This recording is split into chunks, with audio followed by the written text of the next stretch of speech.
여러분 안녕하십니까. 2024년 변액보험 판매 자격 대비 에센셜 101제 마지막 제4장 변액보험에 대한 공시 예금자 보호 제도에 대해서 알아보도록 하겠습니다. 넘버로는 89번이고요. 경영공시의 공시 기한에 대한 내용입니다. 공시기한 시험 문제 자주 나오죠. 표에 어떤 내용인지 한번 살펴보도록 하겠습니다.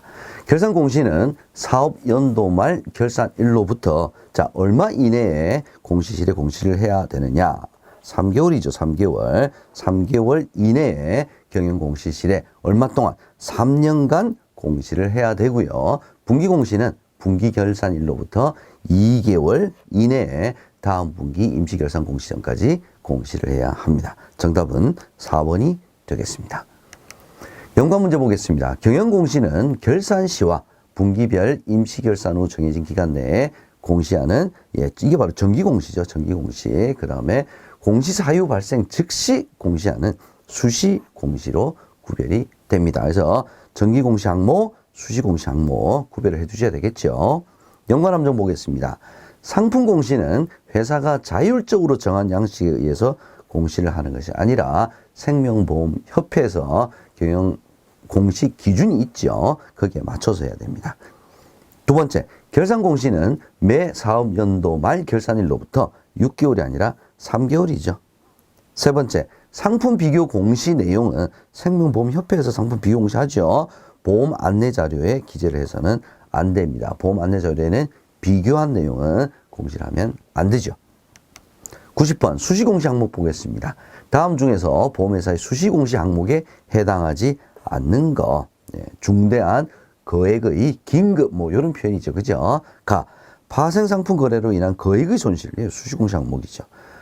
채권 채무 관계에 대해 중대한 변동, 이게 수시공시 항목이죠. 대주주, 정부기관 이런 것들 다 수시공시 항목입니다. 해당되지 않는 것은 계약자 배당 내역이 되겠습니다. 연관 문제 살펴보도록 하겠습니다. 수시공시 사항의 공시 기한과 기한은 수시로 공시하는 거니까 얘는 발생 즉시 공시를 하는 겁니다. 기억해 두시고요.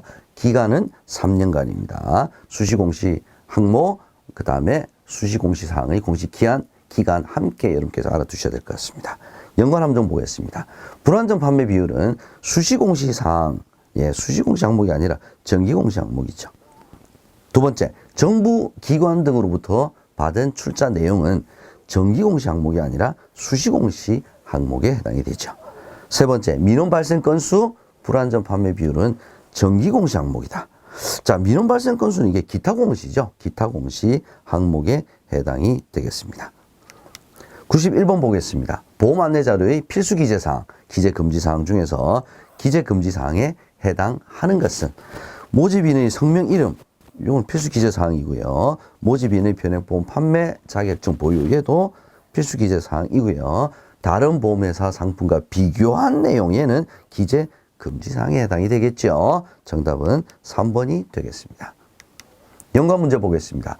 보험회사의 재무 현황, 보험계리사 손해 사정사 보유 현황. 요거 키워드로 생각해 주시면 될 것 같고요. 이런 현황들을 공시하는 기관은 금융감독원이다. 요거 기억해 두시고요. 한 번씩 시험 문제 출제가 됩니다. 같이 키워드를 기억해 두시기 바랍니다. 연관 함정 보겠습니다. 보험기간 경과에 따른 해지 환급률에 관한 사항은 보험 안내 자료에 포함이 돼야 되는 필수 기재 사항이죠. 기재금지 사항이 아닙니다. 두 번째, 변액보험의 특별 개정은 보험업법상 투자 신탁으로 분류하여 자산운용 보고서를 투자자에게 교부를 해야 되는 건 맞는데, 투자 신탁으로 분류를 하는 것은 보험업법상 투자 신탁이 아니라 자본시장법상 투자 신탁으로 분류가 됩니다. 요거 함정 기억을 해 두셔야 될 것 같습니다. 92번 보험계약 관리 내용에 대한 보기 문제네요. 맞게 연결된 거 보겠습니다. 일반 보험은 사업연도 만료일 기준으로 1년 이상 유지된 계약에 대해서 얼마에 한 번 이상 계약자에게 보험계약 관리 내용을 제공해야 하느냐?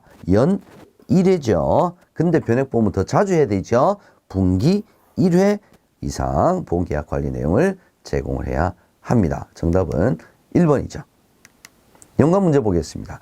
변액보험의 특별 개정은 자산운용 보고서를 작성을 해서 보험계약자에게 제공을 해야 합니다. 신탁업자의 확인까지 받아야 되죠. 주기는 어떻게 됩니까? 분기 1회 이상 계약자에게 교부를 해야 됩니다. 보험계약 관리 내용, 자사운용 보고서 다 분기 1회 이상입니다. 연관함정 보죠.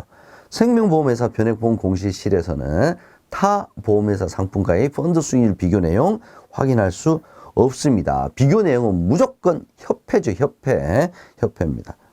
두 번째, 보험계약자는 생명보험협회 홈페이지에서 개인별 계약관리 내용을 수시로 확인할 수 있다. 자, 개인별 계약관리 내용은 반드시 보험회사 홈페이지를 통해서 할 수가 있습니다. 이 두 가지 반드시 구별을 해 주시기 바랍니다. 세 번째, 변액보험의 경우에는 반기별 1회 이상, 반기 1회가 아니라 분기 1회 이상 보험계약 관리 내용을 계약자에게 문서로 제공을 해야 합니다. 93번, 저축성 변액보험의 수수료 안내표 보겠습니다. 수수료 안내표를 확인할 수 있는 방법이, 가입, 그다음 가입 후, 그 다음에 공통, 가입 전, 가입 후, 공통 세 가지 표로 이렇게 딱 되어 있는 게 있었죠. 그거 기억하셔야 될 것 같습니다. 상품 설명서, 회사 홈페이지, 상품 요약서에서 확인할 수 있고요. 자산운용 보고서와는 관련이 없죠. 연관 문제 보겠습니다. 개인별 계약 관리 내용을 확인할 수 있는 기관은 보험회사입니다. 기억해 두시라고 말씀드렸죠. 두 번째, 소비자가 저축성 변액보험에 가입하기 전에 수수료 정보를 미리 확인할 수 있도록 제공해야 되는 것이 바로 수수료 안내표죠. 수수료 안내표에 대한 문제가 최근에 조금 비중이 높아진 것 같습니다. 유의해 주시기 바랍니다. 연관 함정 보겠습니다. 저축성 변액보험 수수료 안내표를 통해서 수수료를 알 수가 있지 적합성 진단 결과와는 관련이 없죠. 두 번째, 생명보험협회 홈페이지에 펀드별로 공시되는 수익률은 개별 계약자에게 실제 적용되는 수익률과는 다르죠. 개별 계약자는 가입한 날도 다 다르고요. 보험료 투입일도 다 다르기 때문에 개별 계약자에게 실제 적용되는 펀드 수익률과는 다른 수익률입니다. 94번, 수수료 안내표의 주요 내용 보겠습니다. 자, 수수료 안내표 제공 시 포함되어야 될 수수료의 내용에 해당하지 않는 것, 계약 체결 비용, 위험보험료, 보증비용 다 맞죠? 공시이율은 수수료는 아니죠. 그죠? 그래서 정답은 4번이 되겠습니다. 연관 문제 보겠습니다. 실손의료보험, 자동차보험 등의 보험료, 보장 내용 등을 비교 공시하여 보험 소비자가 보다 저렴한 상품을 손쉽게 비교하여 가입할 수 있도록 가입 경로를 운영하는 곳은 무엇입니까? 보험 담화를 이야기하는 거죠. 생명보험협회와 손해보험협회가 공동으로 운영하고 있습니다. 연관 함정 보겠습니다. 자사운용 보고서를 통해 저축성 변액보험 수수료 안내표를 확인할 수가 없다고 우리 앞에서 봤죠.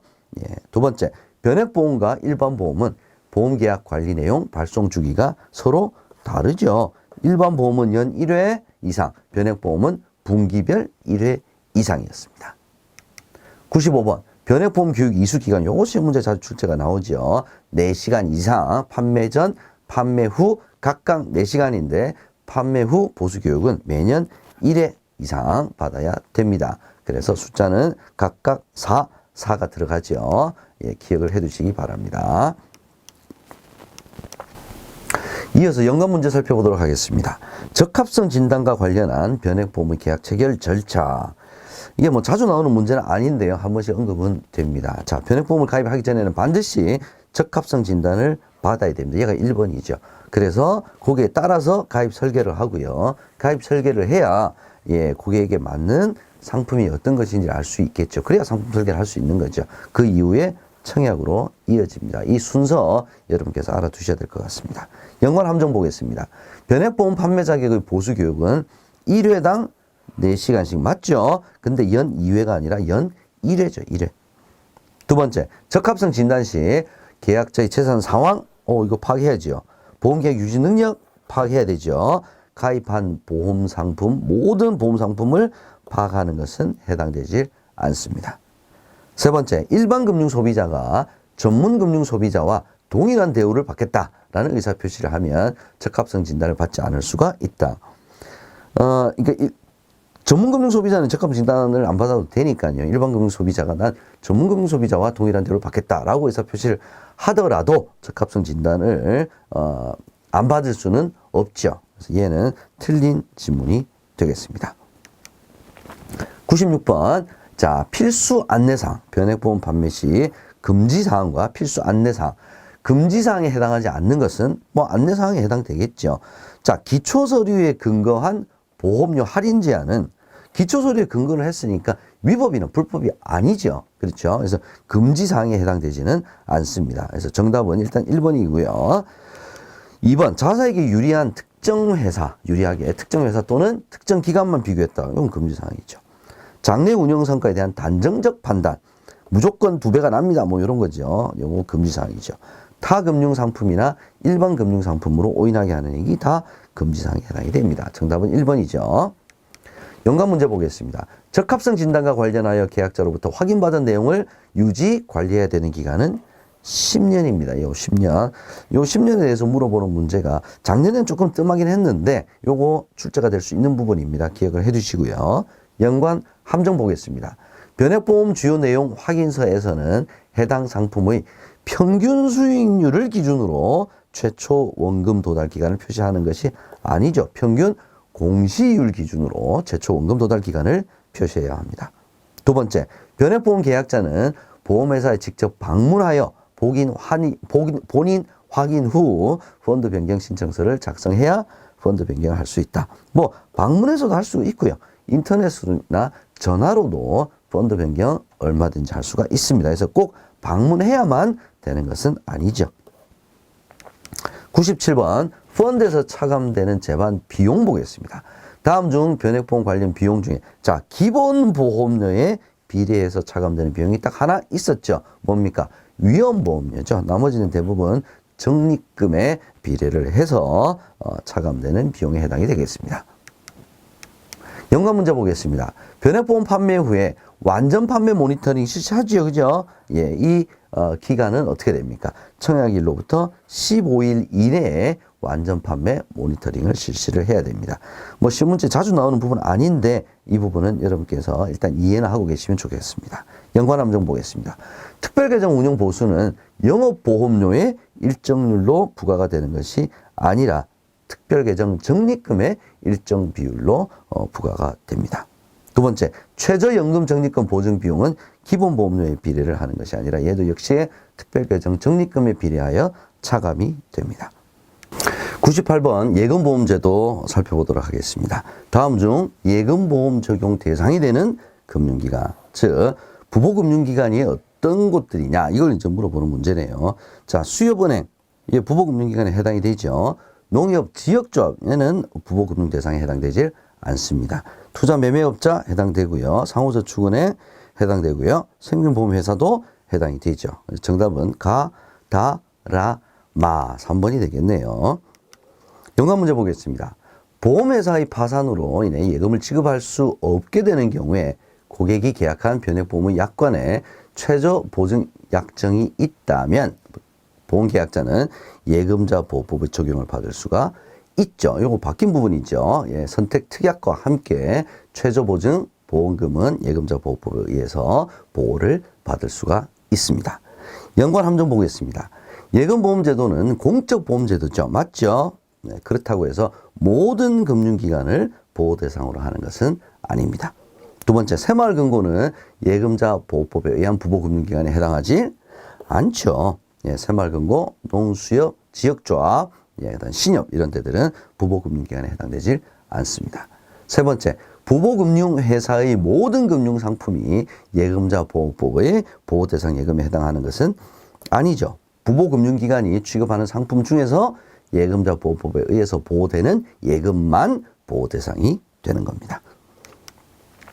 99번 예금자 보호법에 의한 금융상품 보겠습니다. 자, 보호받을 수 있는 금융상품이 어떤 건지 살펴보도록 하죠. 재보험계약은 얘는 보호 안 되죠. 그 다음에 보험계약자가 법인인 보험계약도 안 됩니다. 변액보험계약의 특약, 퇴직보험 얘는 예, 보호받을 수 있는 금융상품에 해당이 되죠. 정답은 디귿, 리을이 되겠습니다. 연관 문제 보겠습니다. 예금자 보호법에서 예금보험금이 지급되는 1종 보험사고는 예금 지급 정지죠. 그죠? 2종 보험사고는 지급 정지가 이제 되고 난 다음에 해산, 파산 이렇게 되는 경우죠. 그게 2종이죠. 두 번째, 변액보험에서 예금자 보호법에 따른 보호 대상은 자, 선택특약과 최저보증 보험금 이 두 가지 여러분 반드시 기억을 해 두셔야 될 것 같습니다. 연관함정, 재보험 계약은 예금자 보호 대상에 해당되는 상품이 아니죠. 네, 두 번째, 법인이 보험계약자인 보험계약도 예금보험 대상에 해당이 되질 않습니다. 100번 예금자 보호 한도 보겠습니다. 예금자 보호 제도에 의한 예금보험금 지급 사유에 해당하지 않는 거 1종, 2종 있었죠. 예금 지급 정지, 인허가 취소, 그 다음에 경영 개선 명령 얘하고는 1종, 2종과 전혀 상관이 없죠. 네 번째, 계약 이전 대상에서 제외된 예금이 예금보험 대상인 경우에는 예금보험금 지급 사유에 해당이 됩니다. 보호하죠. 그래서 경영 개선 명령이 취해진 경우는 예금보험금 지급 사유에 해당되질 않습니다. 연관 문제 보겠습니다. 1인당 5천만 원까지 다른 예금과 별도로 보호하는 퇴직연금 제도가 있죠. 뭡니까? 확정기여형. DB형 아닙니다. DC형입니다. DC형. DC형과 IRP가 별도로 보호되는 퇴직연금 제도에 해당이 됩니다. 연관 함정 보겠습니다. 자, 보험사고 이후에 해당 금융회사가 제3자 계약 이전을 통해서 계약 이전이 돼서 영업이 재개가 됐어요. 재개가 되면 예금보험금을 지급하지 않죠. 그러면 영업이 재개되었으면 이제 거기서 지급을 하는 게 맞죠. 두 번째, 예금보험공사는 보험회사의 인허가 취소 시 1개월 이내에 보험금을 지급해야 합니다. 자, 이렇게 기한이 딱 정해져 있는 것은 아닙니다. 인허가 취소가 되게 되면 이제 다 이제 정산하겠죠. 그죠? 그 다음에 지급을 하기 때문에 딱 기한이 이렇게 정해져 있는 것은 아닙니다. 세 번째, 금융감독당국이 금융회사의 예금의 지급 정지 명령을 내린 경우는 2종이 아니라 1종 보험사고에 해당이 됩니다. 101번 이제 마지막 에센셜 문제네요. 다음 표의 김생명 씨가 A은행 파산 시 예금자 보호법에 의해 지급받게 된 예금보험금은 얼마입니까? 자, 은행이니까 일단 부부금융기관에 해당이 되고요. A은행에 가입한 금융상품 내역 보겠습니다. 외화예금은 보호받을 수 있는 상품이죠. 양도성 예금증서 얘는 보호받지 못하는 거죠. 주택청약저축도 보호받지 못합니다. 그러면 보호받을 수 있는 금융상품은 외화예금 3천만 원이 해당이 되겠습니다. 연관 문제 보겠습니다. 예금자 1인당 보호 한도는 얼마입니까? 자, 원금과 이자를 합하여 5천만 원이죠. 이거 기억해 두시고요. 연관 함정 보겠습니다. 금융회사의 파산으로 예금을 지급할 수 없게 되는 경우 금융통화위원회의 보험금 지급 결정을 거쳐서 예금자에게 보험금을 지급한다.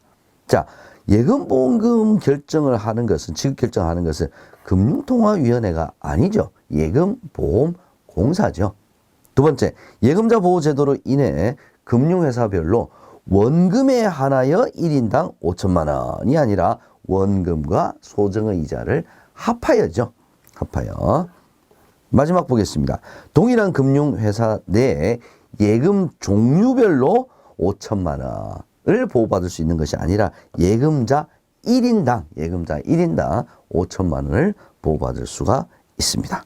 자, 이렇게 해서 에센셜 101제까지 여러분과 함께 오랜 시간 같이 풀어봤습니다. 자, 여기서는 여러분들 공부를 다 하시고 난 다음에 어느 정도 하시고 난 다음에 시험치기 직전에 자, 처음부터 책을 한 번씩 쭉 이렇게 상기시키면서 리뷰를 하면서 제 강의를 쭉 한번 떠올려 보신다면 여러분들이 보다 공부하신 거 복습 효과가 굉장히 탁월하지 않을까라는 말씀을 드립니다. 에센셜은 그렇게 잘 활용을 하시면 시험 칠 때 아주 좋은 결과로 이어질 수 있을 거다라는 말씀 드리면서 오늘 강의 마치도록 하겠습니다. 좋은 성과 있으시기를 바라겠습니다. 고맙습니다.